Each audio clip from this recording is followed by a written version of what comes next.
Chào các bạn, trong video hôm nay mình bắt đầu từ gần Đông Hà và chạy về hướng Tây trên quốc lộ 9.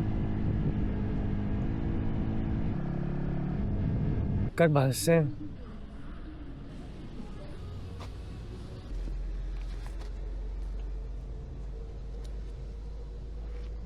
Nếu bạn chưa xem video trước đây vài tuần của mình về đoạn La Lai đến Khe Sanh, nên xem trước khi xem cái này nhé.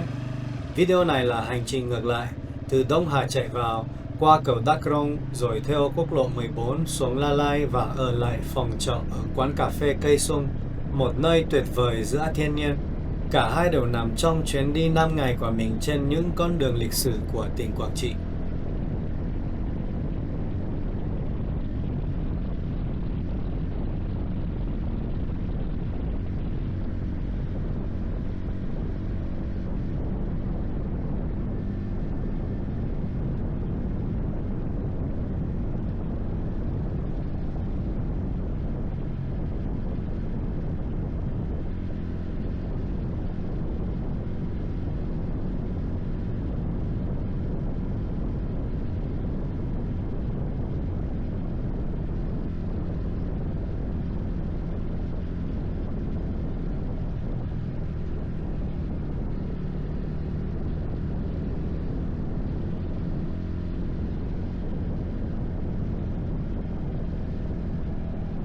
Quốc lộ 9 hay đường 9 như người ta thường gọi, tổng chiều dài chỉ khoảng 15 km, từ Đông Hà đến cửa khẩu Lao Bảo ở biên giới Lào và là một trong những con đường nổi tiếng nhất Việt Nam.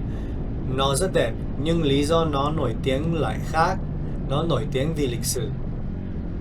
Con đường này được người Pháp xây dựng từ đầu thế kỷ 20, ban đầu để nối các thị trấn dọc sông Mekong bên Lào với bờ biển Việt Nam, vượt qua dãy Trường Sơn. Sau Hiệp định Geneva năm 1954 chia đôi đất nước, đường 9 trở thành con đường nằm gần vĩ tuyến 17 nhất, đường biên giới tạm thời giữa hai miền. Và từ đó, số phận của nó gắn chặt với chiến tranh.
Trong những năm đầu thập niên 1960, khi chiến tranh leo thang, quân đội Mỹ và Việt Nam Cộng Hòa bắt đầu xây dựng một chuỗi căn cứ dọc theo đường 9, ngay phía nam khu phi quân sự.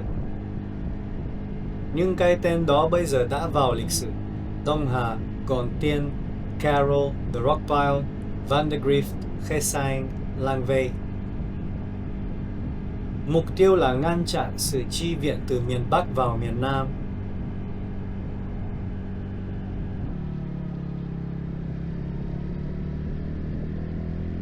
Đường 9 là tuyến tiếp tế chính cho tất cả những căn cứ đó. Và cũng chính vì vậy, Quân đội Nhân dân Việt Nam thường xuyên cắt đứt hoặc phục kích trên con đường này.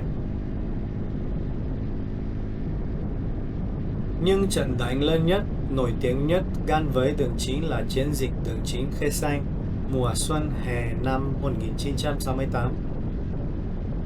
Mỹ tập trung tại đây 45.000 quân, trong đó 28.000 quân Mỹ. Riêng tại căn cứ Khe Xanh có hơn 6.000 lính Mỹ đồn trú.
Khe Xanh lúc đó được coi là then chốt của toàn bộ tuyến phòng thủ phía nam khu phi quân sự, là cái mỏ neo giữ cả hệ thống, là căn cứ tuần tra ngăn quân miền Bắc thâm nhập từ Lào, là sân bay phục vụ trinh sát tuyến Trường Sơn.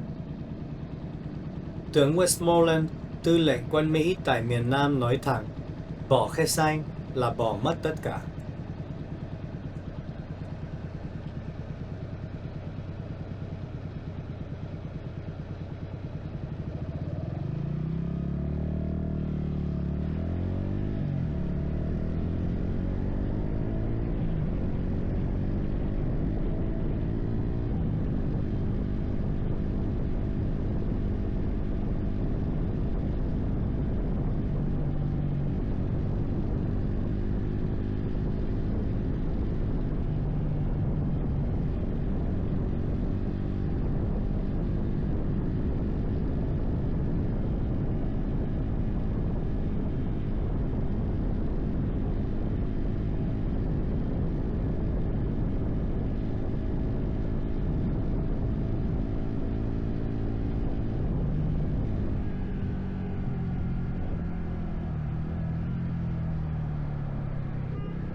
Đường rất đẹp, rất thích quốc lộ này, đi mấy lần rồi.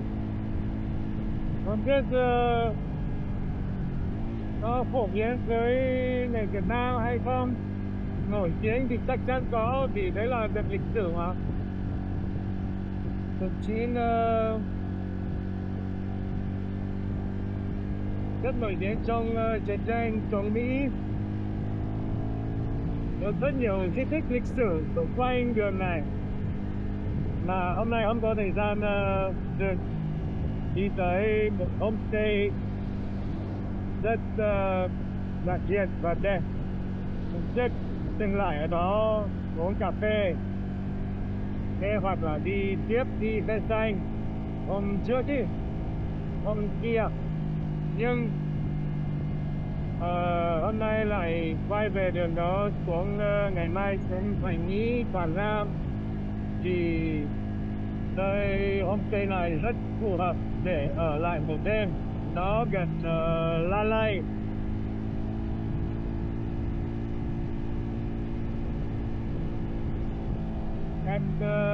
Các chỗ mình đang ở bây giờ thì khoảng 70 km.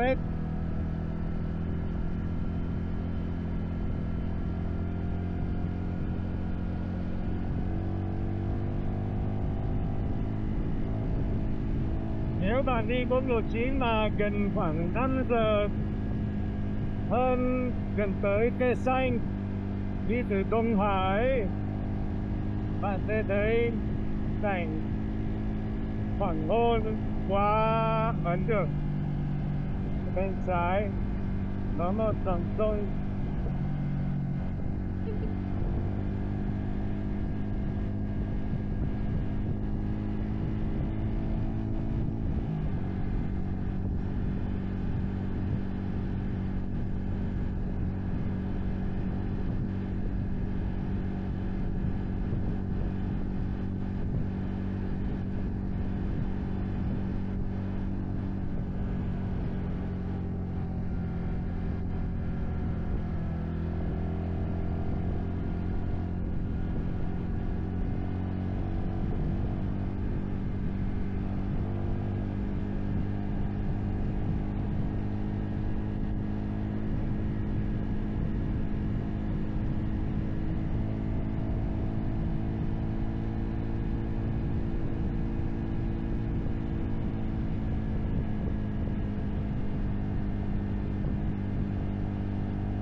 Từ ngày 20 tháng 1 năm 1968, quân đội Việt Nam nổ súng tiến công.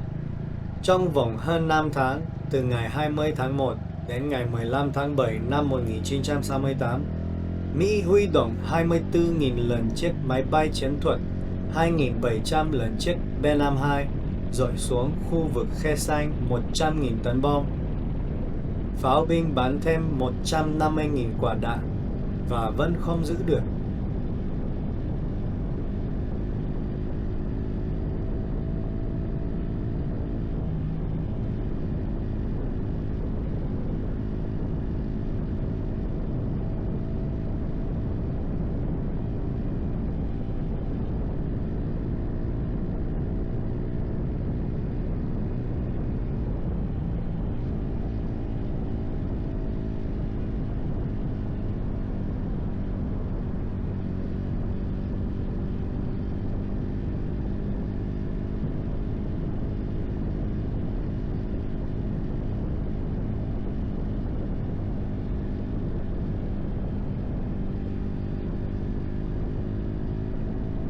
Tháng 6 năm 1968, Mỹ buộc phải rút khỏi Khe Xanh sau 177 ngày đêm bị vây hãm và tiến công, với 17.000 quân bị loại khỏi vòng chiến và hàng trăm máy bay bị bắn rơi.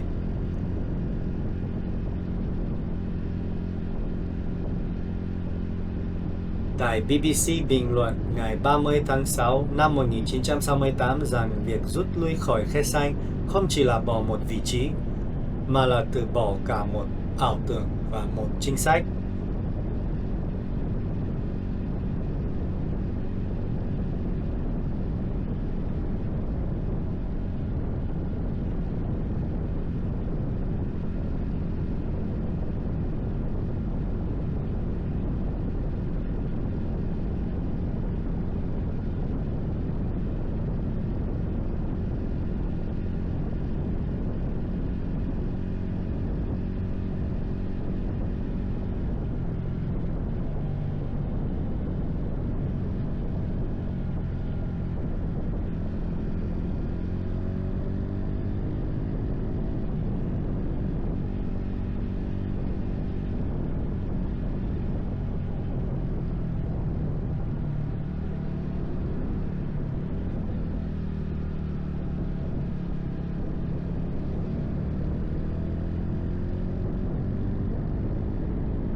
Chiến thắng đường 9 Khe Xanh góp phần quan trọng buộc Mỹ phải ngừng ném bom miền Bắc, ngồi vào bàn đàm phán tại Paris và bắt đầu quá trình rút dần khỏi cuộc chiến.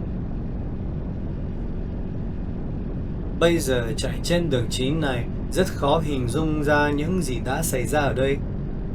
Con đường đã được nâng cấp, có nhựa tử tế, không quá nhiều xe. Một bên là núi, là rừng, là những ngôi làng nhỏ, rồi bên kia đường có dòng sông rất đẹp và yên bình.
Đây thực sự là một trong những đoạn đường đẹp nhất mình đã trải ở Việt Nam, mà còn đầy lịch sử nữa.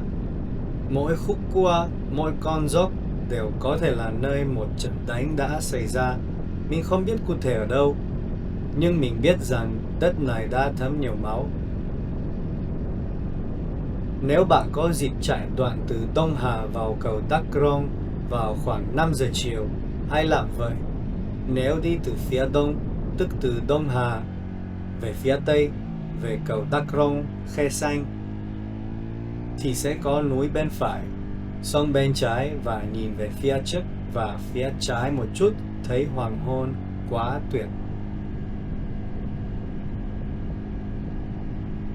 Khi mặt trời bắt đầu xuống thấp về phía tây, bạn chạy theo hướng tây trên đường 9 và dòng sông hiện ra bên trái.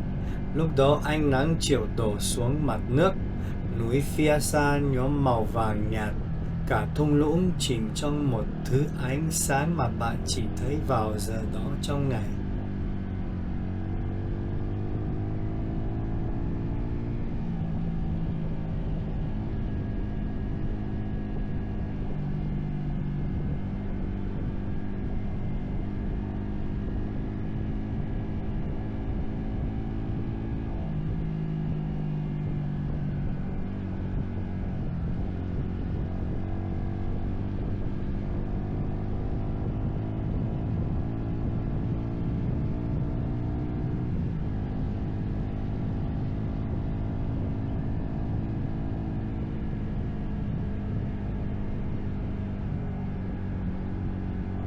Đây các bạn, cái đoạn đẹp nhất bắt đầu từ chỗ này, cách cầu Đắk Rông khoảng 15 cây thì phải, từ phía đông.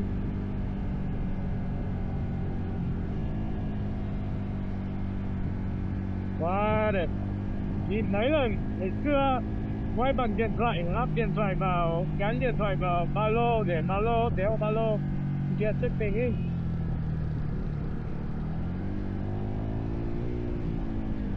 Và quay bằng điện thoại, tất nhiên là không chống rung.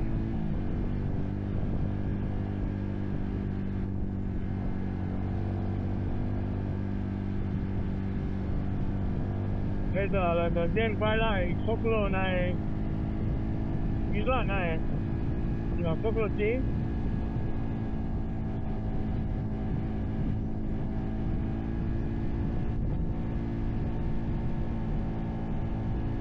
Hôm kia đi quốc lộ 9 rồi, nhưng mà đoạn từ cầu Đắk Rông đến Khe Xanh thôi.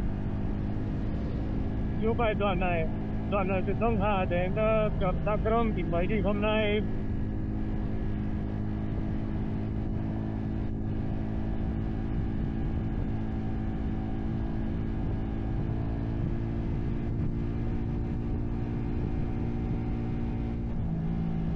Phải cẩn thận, nhiều xe tải thì cửa đầu lao vào phía trước mình 30 cây,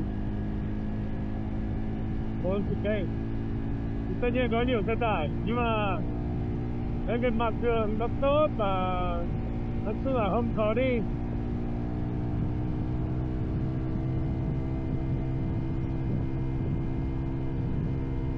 Đây lao vào phía trước 58 km.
Đường 9 đoạn này không phải đường núi quá cao hay đèo dốc.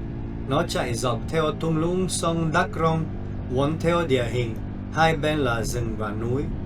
Không hoành tráng theo kiểu đèo Hải Vân hay đèo Mã Pí Lèng, nhưng có một vẻ đẹp riêng, hiển hơn, yên tĩnh hơn và thật hơn. Ít người, ít xe, không ai vội vàng. Mặt đường chất lượng tốt.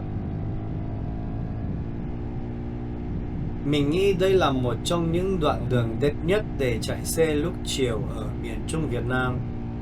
Không cần phải đi nhanh, cứ chạy chậm, nhìn ra hai bên và để con đường tự nói chuyện với bạn.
Đắk Rông tia kìa.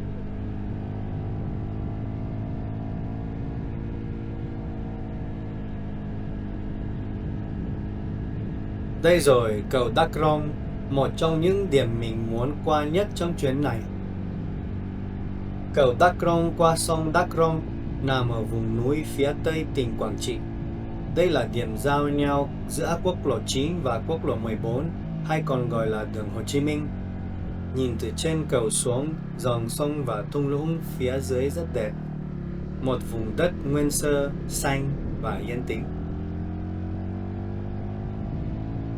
Từ cầu Đắk Rông mình rẽ xuống quốc lộ 14, tức đường Hồ Chí Minh, chạy về hướng La Lai.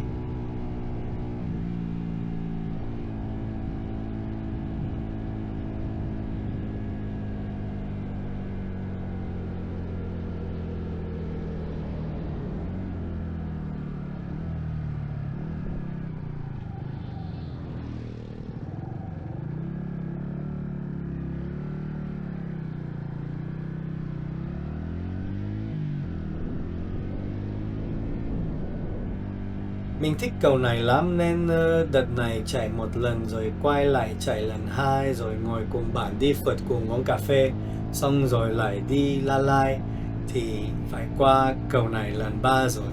Vui quá.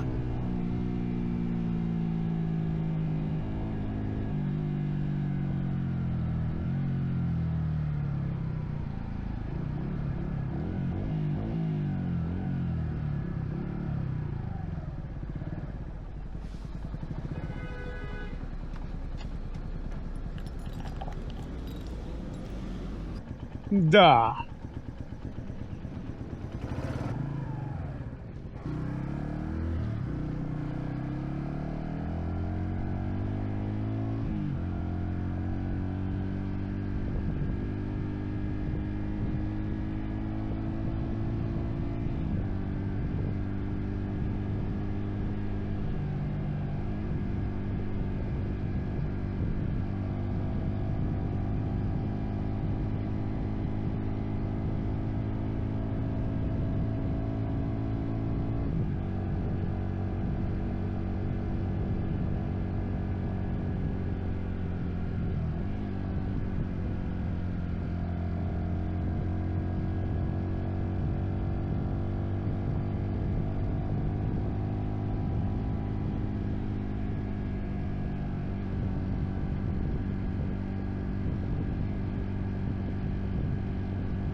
Và bây giờ chúng ta quay lại quốc lộ 14, đoạn từ cầu Đắk Rông đến La Lai.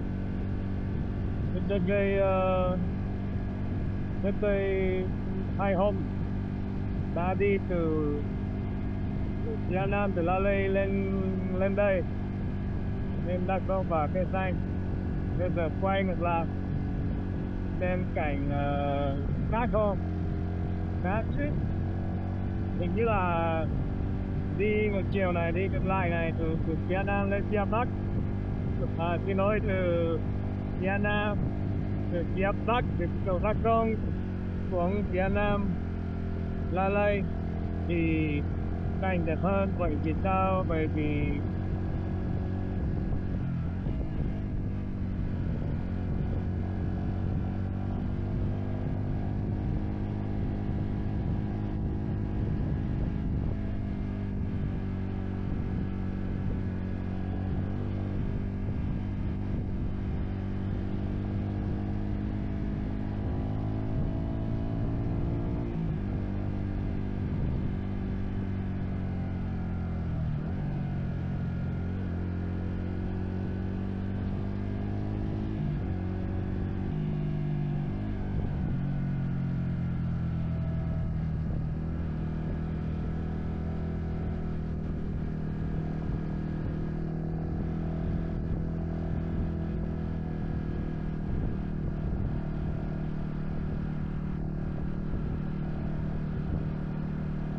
có một cái homestay rất đẹp, rất xinh luôn, một cái tổ rất là bạn. Nhưng đã nói trước là trước đây 2 hôm từ A lưới lên La Lây và dừng lại uống cà phê trên đường đi Khe Xanh. Nơi người ta có phòng cho thuê, nhưng gọi giá người ta bảo là 200 một đêm cho mình đi địa chỉ địa điểm trên bản đồ Google. Rồi hôm nay trên công mông lục chí gọi điện cho người ta bảo là con phòng quá tuyệt vời, ngủ ở cảnh thiên nhiên rất thích, không thích vào thị trấn của homestay và vân.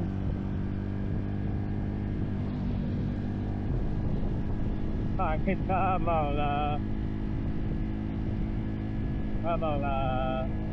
có 150.000 thôi.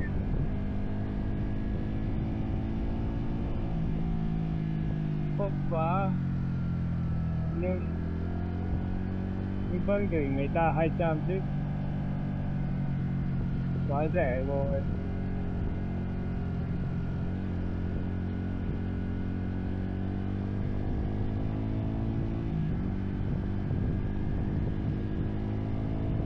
Cơ thích quá.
Trời ơi các bạn ơi, cực kỳ đẹp.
Đoạn đường này ít người biết hơn, ít du khách hơn. Nhưng cảnh vật thì rất đẹp, núi hai bên, rừng rả, nhưng con dốc dài, thung lũng, không khí mát hơn hẳn. Đây là vùng núi gần biên giới Lào.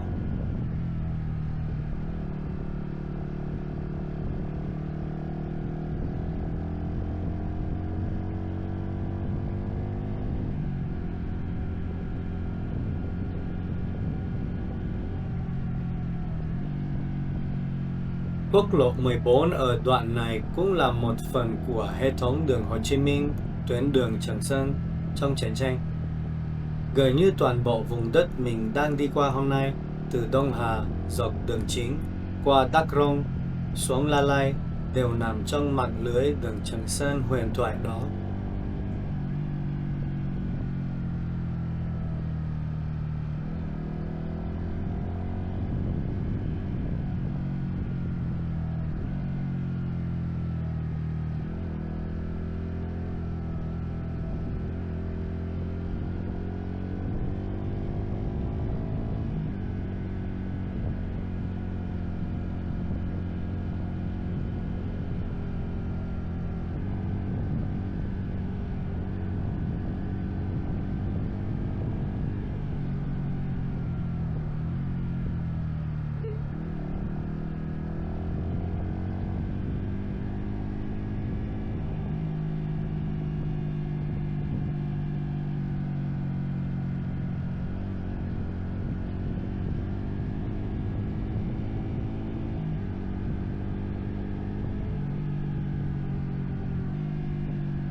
Mặc dù hơi xấu một tí, tất nhiên có cái đẹp phải có cái xấu, cho nó cân bằng âm dương, đúng không?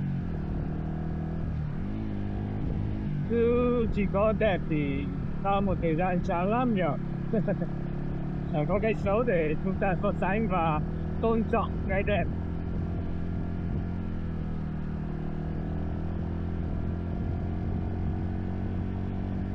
Ta đang làm đường để bên trái đẹp hơn.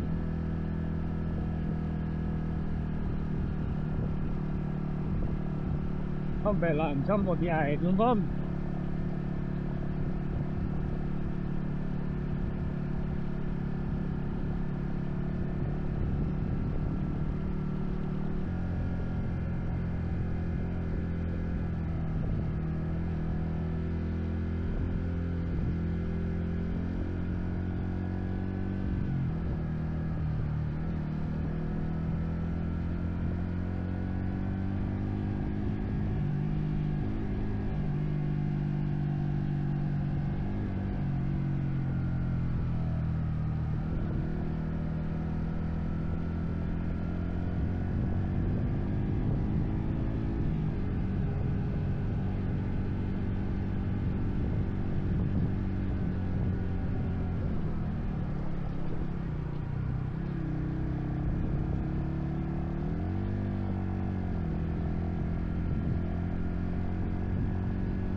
Bây giờ sắp tới cái homestay và quán cà phê rồi là cây sung các bạn.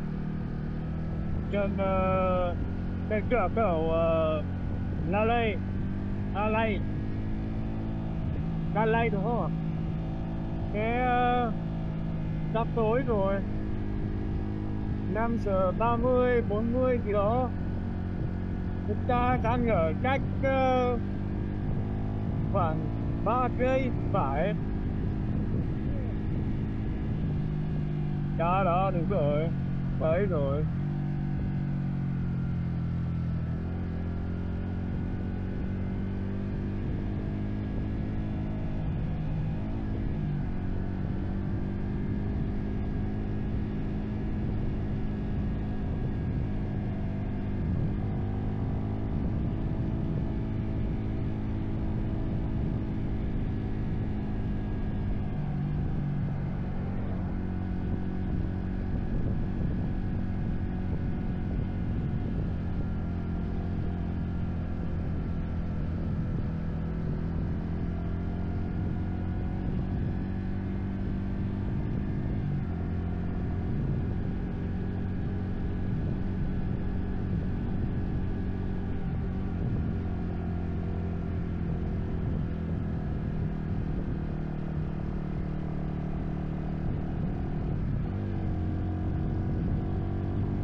Và đây, La Lai. Từ La Lai nếu tiếp tục đi về phía Tây thì vào nước Lào. Tối nay mình sẽ ngủ tại phòng trọ ở quán cà phê Cây Sung. Đường liên kết ở trong phần miêu tả nhé, như trong tất cả các video của mình. Giá 200.000 một đêm thôi.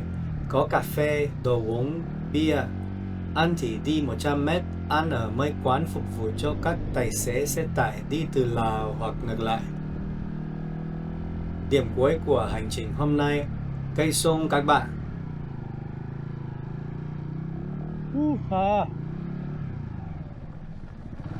Ôi. Xin chào.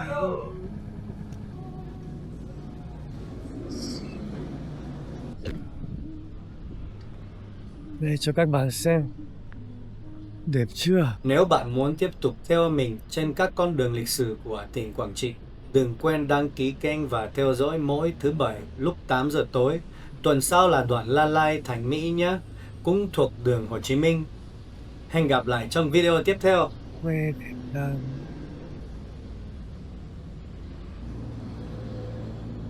Thế là kết thúc ngày thứ 3 các bạn. Nhớ đăng ký, thích và theo dõi kênh trang của mình, bình luận. Và mỗi tối thứ 7 lúc 8 giờ tối có video mới nhé. Cảm ơn đã theo dõi.